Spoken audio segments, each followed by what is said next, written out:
হ্যাঁ আমি ভেঙে ফেলবো আপনি যদি আমাকে মোবাইলটা না দেন ভাই, তাহলে। আপনার মোবাইল ধরেন, আপনি আমার মোবাইল লাগবে না, আমি রোজা ভাঙবো না ইনশাল্লাহ। সিরিয়াসলি লাগবে না? অফার কিন্তু অনেক না মানে না ভাই, আপনি যদি এরকম মোবাইল কেন কোটি কোটি টাকার মূল্য জিনিস হতেন, তাও রোজা ভাঙা সম্ভব না, আপনি রোজার মূল্য নেই। তুলনায় এটা তুচ্ছ মনে হচ্ছে। এটার কোনো মূল্যই নেই আমার কাছে। নেন, ধরেন আপনার মোবাইল, আপনি আচ্ছা যাক আপনি। হেই গাইস, আসসালামু আলাইকুম। তো আপনারা কেমন আছেন? আশা করি আপনারা সবাই ভালো আছেন এন্ড আমিও আলহামদুলিল্লাহ অনেক ভালো আছি। এবং আজকে প্রথম রোজা, কারা কারা রোজা রাখছেন অবশ্যই কমেন্ট করে জানাবেন। আর গাইস, আজকে যেই ভিডিওটা করব সেই ভিডিওটা হচ্ছে, আমি গতকালকে আমার বড় ভাইকে, নিজের বড় ভাইকে আমি বলছিলাম যে আপনি কি রোজা রাখবেন, উনি বলছিল যে হ্যাঁ আমি রোজা রাখবো। তো গাইস আজকে এটাই দেখার বিষয় যে উনি কি আসলে রোজা রাখছে নাকি রাখে নাই, কারণ আমি যেই বাড়িতে থাকি বড় ভাইয়ের বাড়িটা হচ্ছে অপোজিট সাইডে। তো গাইস চলুন, ভাইয়ের বাড়িটা এখান থেকে দেখা যায় যে আমি আপনাদেরকে দেখাই ওইখানে। তো গাইস চলুন আমরা ওইখানে গিয়ে ভাইকে জিজ্ঞাসা করি যে ভাই কি রোজা রাখছে নাকি। আর ভাইয়ের সাথে একটা অস্থির প্র্যাঙ্ক হবে, তো আপনারা সম্পূর্ণ ভিডিওটা দেখবেন, দেখার অনুরোধ রইল। সো চলুন। তো এই যে গাইস আমি ফাইনালি আইসা পড়লাম আমার ভাইয়ের রুমে। রুমেটা দেখা যাচ্ছে খোলাই। ও মাই গড! আসসালামু আলাইকুম রহমতুল্লাহি ওয়া বারাকাতুহু। ওয়ালাইকুম আসসালাম ওয়া রাহমাতুল্লাহ। কি খবর? এই তো আলহামদুলিল্লাহ, ভালো ভালো আছেন? এই তো আলহামদুলিল্লাহ। ওকে, তো আপনার দেখা যাচ্ছে প্রত্যাশাই করি নাই যে আমি আপনাকে এইভাবে আইসা দেখবো। আপনি তো আমাকে গতকালকে বলছিলেন যে আপনি রোজা রাখবেন, রাখছেন? অবশ্যই। তো ফজরের নামাজে গেছিলেন? ফজর নামাজে হ্যাঁ গেছি। ও আচ্ছা যাক, আমার ভাইয়ে কথা দিয়া কথা রাখছে যে আজকে প্রথম রোজা রাখছে। তো আমি আপনাকে একটা প্রশ্ন করব। করেন। তো আমি যদি আপনাকে বলি যে আমি আপনাকে একটা মোবাইল দিব, তার বিনিময়ে আপনি আজকের এই রোজাটা এই মুহূর্তে আমাদের দর্শকের সামনে ভেঙে ফেলবেন, তাহলে কি আপনি রাজি আছেন? না, মোবাইল তো আমার আছে, আল্লাহর রহমতে যেটা আছে এটা নিয়ে আমি সন্তুষ্ট। আমার একটা নর্মাল সেট আছে। এটা হুম এটা তাও স্যামসাং, এটা তো 20,000 টাকা দাম আছে। এটা তো দেখা যাচ্ছে মানে মানে এটা তো মানুষের 1,000 2,000 টাকা দিয়েও নিবে না, কিন্তু আমি আপনাকে যে মোবাইলটা দেবো আপনি হয়তো বা জানেনই না আমি কি মোবাইল দিব আপনাকে। আপনাকে আমি দিব ব্র্যান্ড নিউ আইফোন। কারণ আমি আপনাকে দেখাচ্ছি আমার ব্র্যান্ড নিউ আইফোনটা আমি খুলে নিই। এই যে দেখেন, ব্র্যান্ড নিউ আইফোন হাতে নেন। হ্যাঁ দেখছি আপনার আপনি আইফোন আগে কখনো দেখছেন?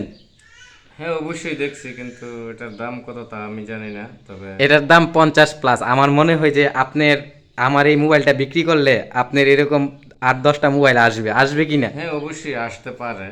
সব আচ্ছা জিনিসের আসতে দাম পারে তো না, আর এক আসবে। না। এখন আপনি চিন্তা করার মালিক, দায়িত্ব হচ্ছে আপনার, যে আপনি কি এই মোবাইলটার বিনিময়ে আপনি আপনার রোজাটা মানে প্রথম রোজাটা ভেঙে ফেলবেন নাকি আপনি রোজাটা রাখবেন। না, আইফোন না, আপনার চেয়ে দামিও যদি দেন তাও সম্ভব না। কারণ রোজার সাথে তো দেখা গেছে টাকার বিনিময়ে তুলনা করা যাবে না। টাকার সাথে কি রোজার তুলনা করা যায়? এটা অবশ্যই ঠিক কথা বলেছেন, কিন্তু না আমি আপনাকে বলছি যদি আপনি রাজি থাকেন আর কি, আমি আপনাকে জোর করবো না। যদি আপনি রাজি থাকেন যে ভাই হ্যাঁ আমি ভেঙে ফেলবো, আপনি যদি আমাকে মোবাইলটা না দেন ভাই, তাহলে। আপনার মোবাইল ধরেন, আপনি আমার মোবাইল লাগবে না, আমি রোজা ভাঙবো না ইনশাল্লাহ। সিরিয়াসলি লাগবে না? অফার কিন্তু অনেক না মানে। না ভাই, আপনি যদি এরকম মোবাইল কেন, আপনি যদি মোবাইলের চেয়ে আরো দামি কিছু দেন বা এরকম কোটি কোটি টাকার মূল্য জিনিস হতেন, তাও রোজা ভাঙা সম্ভব না। আপনার সাধারণত আইফোন, মানুষ বাঁচলে তো এর চেয়ে কত জিনিস, দামি জিনিস সম্ভব। আমার কাছে এটা আসলে মনে হয় তুচ্ছ বিষয়। আইফোন আমার কাছে কোনো রোজার মূল্য নেই। তুলনায় এটা তুচ্ছ মনে হচ্ছে। এটার কোনো মূল্যই নেই আমার কাছে। নেন, ধরেন আপনার মোবাইল, আপনি আচ্ছা ধরেন। যাক, আপনাকে আমি সুযোগ দিয়েছিলাম। দর্শক আপনারা দেখতে পাচ্ছেন যে আমি iPhone 7 Plus দিছিলাম উনাকে, একদম নিউ ব্র্যান্ড নিউ। আপনারা এই যে দেখেন, দেখলে বুঝতে পারবেন একদম একদম ব্র্যান্ড নিউ একটা আইফোন দিছিলাম। উনি আমার অফার রিজেক্ট করে দিয়েছে, তো কিছু বলার নাই।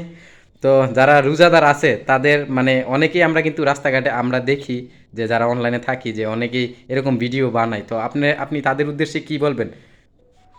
আজকে প্রথম রোজা, ঠিক আছে, আর প্রথম রোজাটা তো যত বড় অফার হোক ভাঙা সম্ভব না। আর হ্যাঁ যে অবশ্যই। একজন রোজাদার ব্যক্তি তো অবশ্যই 30 রোজা থাকার চিন্তা ভাবনা নিয়েই তো রোজা রাখে। আর প্রথম রোজাটা আমি যে এরকম কথা বলছেন, আমার তো রাগ করতেছে। আর তার জন্য আমি অনেক দুঃখিত। না আমি অনলাইনে অনেকবার ব্রাউজ করার পরে দেখি এরকম রমজান মাসটা আসলে এরকম ভিডিও আসে, দেখা যাচ্ছে মানুষকে এটা ওইটা দিয়ে, অনেক মুরব্বী মানুষকে টাকা দিয়ে রোজা ভেঙে ফেলা হচ্ছে। এটা আপনি কীরকম চোখে দেখেন? এটা আসলে রোজার সাথে একটা মানে মজা করার মতোই আমার কাছে মনে হয়। এরকম মজা করাটা ঠিক না। আশা করি যে যে রোজা রাখে হ্যাঁ আগেই নিয়ত করে যে আমি 1 মাস রোজা রাখবো। নিয়তটা সঠিক থাকাই সবচাইতে ভালো, উত্তম। তো অনেক অনেক ধন্যবাদ, আর আশা করি এই ভিডিওটা দর্শকদের অনেক উপকারে আসবে। অনেকেই আছে যারা সামান্য কিছু একটা জিনিসের বিনিময়ে তাদের রোজাটা ভেঙে ফেলে। তো আশা করি তারা এই ভিডিওটা দেখলে অনেক কিছু শিখতে পারে। যে জায়গাতে আমার ভাই ব্র্যান্ড নিউ আইফোন কিন্তু এখন মানুষের crush, brand new iPhone reject করে দিয়েছে। তো সেই জায়গাতে তো আপনাদের কাছে যা কিছু আছে সব কিছু তুচ্ছই মনে হবে। সো আজকের এই ভিডিওটা যদি আপনাদের কাছে ভালো লেগে থাকে, অবশ্যই ভিডিওটাতে লাইক, কমেন্ট এবং শেয়ার করে দিবেন আপনার ওই বন্ধুদের কাছে, যেই বন্ধুরা এরকমভাবে মানে কোনো কিছু পেলে কোনো কিছুর বিনিময়ে রোজাগুলা মানে ফরজ রোজাগুলা ভেঙে ফেলে। সো ভালো থাকবেন, সুস্থ থাকবেন, দেখা হবে পরবর্তী কোনো এক ভিডিওতে। আসসালামু আলাইকুম।